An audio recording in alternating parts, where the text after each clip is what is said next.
My name is Sarah Miller.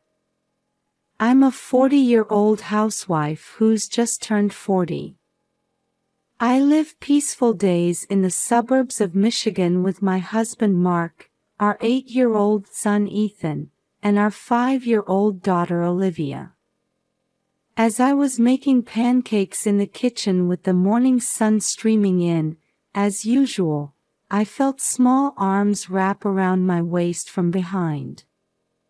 "Good morning, Mom. Are there blueberries in today's pancakes?"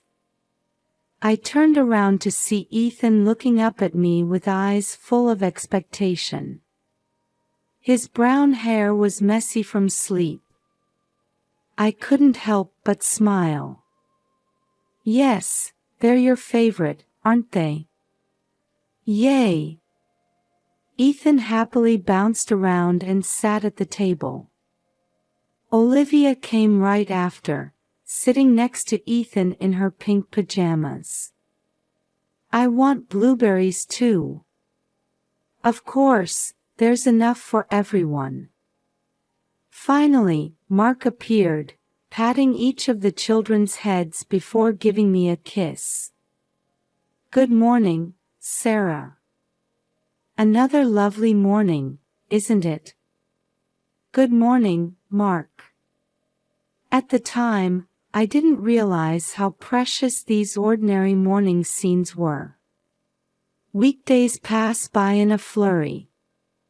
Mark is busy managing his auto parts company, and I spend my days taking care of the children and housework. Still, we always made sure to spend time together as a family on weekends.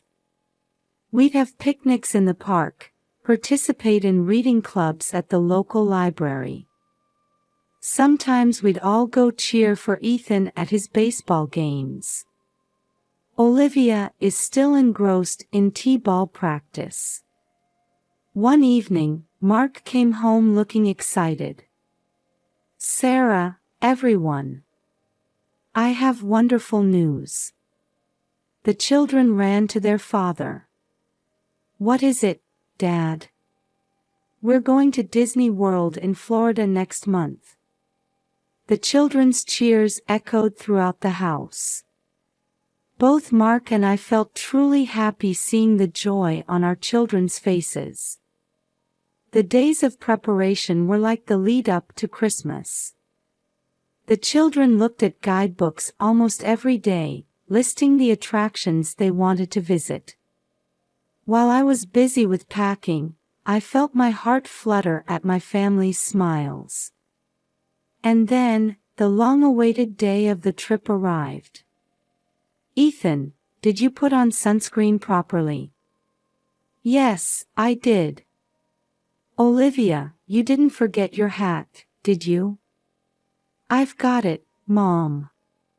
Reassured by the children's energetic responses, we headed to the airport. The first few days in Florida were like a dream. Taking photos with Mickey Mouse, riding thrilling roller coasters. The children's eyes sparkled, and Mark and I felt like we had returned to our childhood. However, that happiness suddenly turned into a nightmare. On the afternoon of the fourth day of our trip, we were at Magic Kingdom. Mark suggested, "Let's all have some ice cream," and we headed towards a nearby stand. "I need to go to the bathroom," Ethan said. "All right. Go with Dad." Mark nodded and took Ethan's hand. "We'll be right back." No one imagined that those would be Ethan's last words. When they didn't return after 15 minutes, I started to feel anxious. "Olivia, let's go look for Dad and Ethan." We held hands and searched around, but we couldn't find them anywhere. Panic began to set in. When I finally found Mark, his face was pale. "Sarah. Ethan is gone." From that moment, our lives changed completely. The happy days we had known became a distant memory.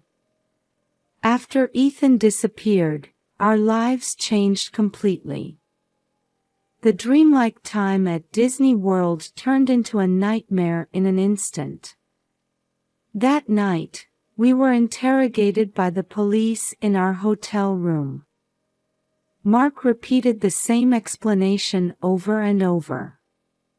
On the way to the bathroom, in the crowd, when I noticed, he was already gone. I held Olivia tightly, desperately trying to hold back my tears.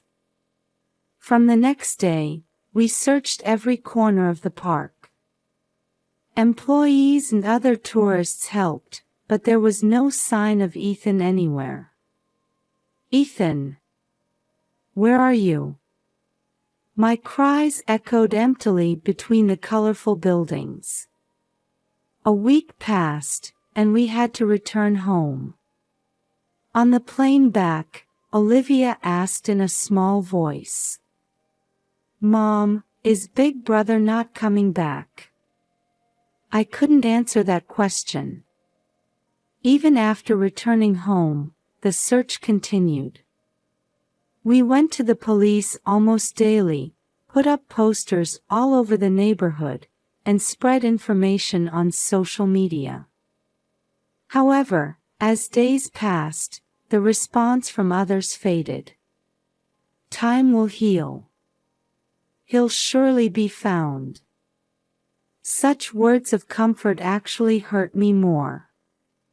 Mark began to immerse himself in work. It was probably his way of coping. However, this led to new problems. One night, Mark came home late and said with a sigh, "Sarah, something unbelievable happened at work." What happened? James suddenly bought an expensive foreign car. And in cash. I gasped. I knew about James's promotion, but I didn't think he had that kind of money to spare. And, Mark continued, James has been acting strange lately. It's like he's hiding something. This information added new fuel to my suspicions.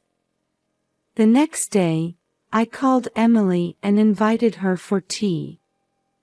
When we met at the cafe, my sister seemed somewhat uneasy. "Emily, how have you been lately?" "Huh? Oh, fine. Normal." During our conversation, I casually brought up the topic of children. "By the way, do you and James plan to have children?" Emily's expression clouded for a moment. "Well, we've been trying, but it hasn't happened yet." At that moment, Emily's phone rang. She hurriedly answered and left the table. When she returned, her face was pale. "Sorry, Sarah. Something urgent came up. We'll catch up another time." Emily hurried away. As I watched her leave, I felt my suspicions growing in my chest. That night, I confided everything to Mark. Olivia's words, my investigation, and my suspicions about Emily and James. At first, Mark couldn't believe it. "Sarah, what are you saying? Emily took Ethan. That's ridiculous." But as I explained each piece of information I had gathered, his expression began to change. Indeed, there are too many strange points. The next day, Mark secretly observed James's behavior at work. In the evening, he came home with a surprised look. "Sarah, James was making a suspicious phone call. Talking about that child." At that moment, the TV news caught our attention. Tonight's top story: A large-scale illegal adoption ring operating across state lines has been busted. This organization, which allegedly arranged children for wealthy and fertile couples. Mark and I looked at each other. Everything was starting to connect. To confirm the truth, we made a bold plan. We decided to sneak into Emily and James's house on a day when they would be out. "Are you sure about this?" Mark asked anxiously. "We have no other choice. It's for Ethan." On the chosen day, we nervously headed to Emily's house. Fortunately, the neighborhood was quiet and deserted. Mark took the role of lookout, and I sneaked in through the back door. The house was eerily quiet.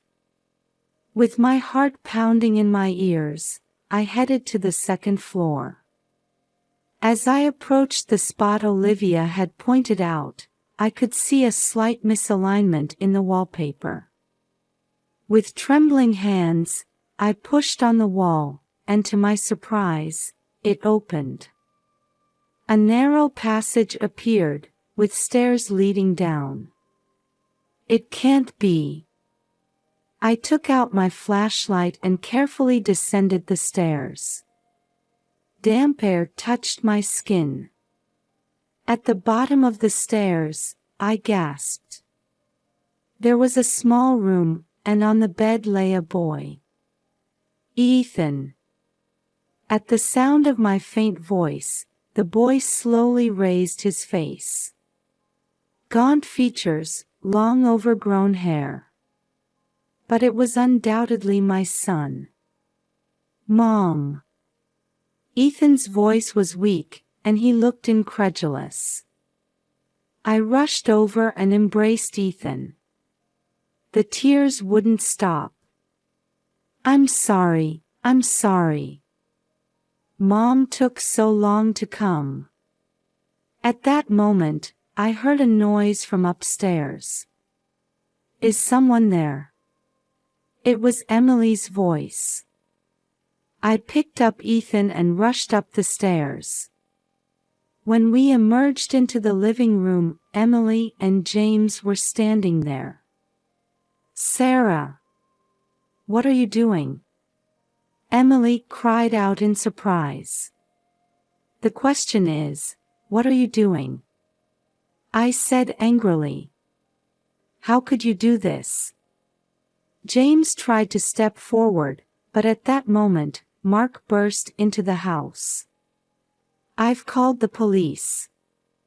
You can't escape now." The color drained from Emily and James's faces. "No, Sarah.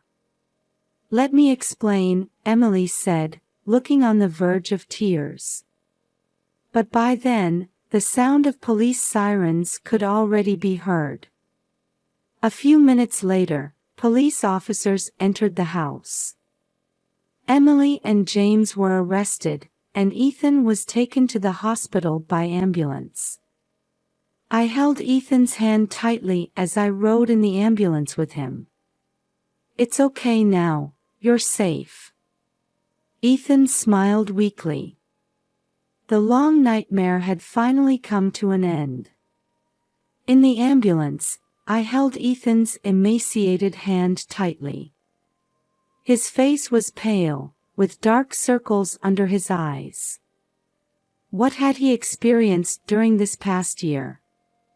Upon arriving at the hospital, doctors immediately began examining Ethan. Mark and I spent anxious hours in the waiting room. Several hours later, the attending physician came to us. "Don't worry, his life is not in danger. However, we've observed malnutrition and mild dehydration due to long-term confinement." We let out a sigh of relief.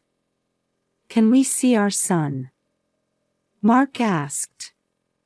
"Yes, please do." When we entered the hospital room, Ethan was lying small in the bed. When he saw us, tears welled up in his eyes. "Mom! Dad!" We rushed over and gently embraced Ethan. "It's okay now. We'll always be by your side." That night, Ethan slowly began to talk about his experience. At first, they told me they were taking me to a new family. But then I was locked in a dark room. According to Ethan, the space under the floor was narrow with a low ceiling. There was a simple toilet, and Emily brought meals twice a day. There were books and an old game console, but hardly any outside light came in, and he lost his sense of time. Sometimes I could hear voices from upstairs, but no one noticed my voice. Ethan's words broke our hearts. A few days later, we received a detailed report from the police. Emily and James were part of a large-scale illegal adoption ring operating across state lines. They had been receiving substantial payments in return for arranging children for wealthy couples struggling with infertility. It seems they kidnapped Ethan to prove their loyalty to the organization, the detective explained with a stern expression. This incident led to the revelation of the entire organization, and many people involved were arrested. Sadly, other children who had been confined were also discovered. Ethan's recovery took time. The emotional scars were deeper than the physical ones. He often woke up from nightmares in the middle of the night, and we took turns staying by his side. With the advice of a psychological counselor, we gradually rebuilt our family bonds. Olivia was overjoyed at her brother's return and stayed close to Ethan every day. "Big brother, I drew this. It's a picture of our family." Seeing the picture Olivia drew, Ethan showed a smile for the first time in a long while. Mark also adjusted his work schedule to spend as much time as possible with the family. On holidays, we spent peaceful days having picnics in the park or watching movies together. Sometimes, Ethan would suddenly become anxious. At such times, we all hugged him and repeatedly told him, "It's okay now." As time passed, we had more opportunities to see Ethan smile. His recovery became a source of hope for our entire family. A year has passed since then. Today is Ethan's 10th birthday. The living room is decorated with colorful balloons, and a large chocolate cake sits on the table. "Happy birthday, Ethan." The voices of family and friends echo throughout the room. Ethan smiles, looking a bit embarrassed but happy. Having overcome a difficult period, our family feels more strongly connected than ever before. There will surely be challenges ahead. But we're confident we can overcome them together. As Ethan blows out the candles, a big round of applause erupts, as if announcing the beginning of a new year.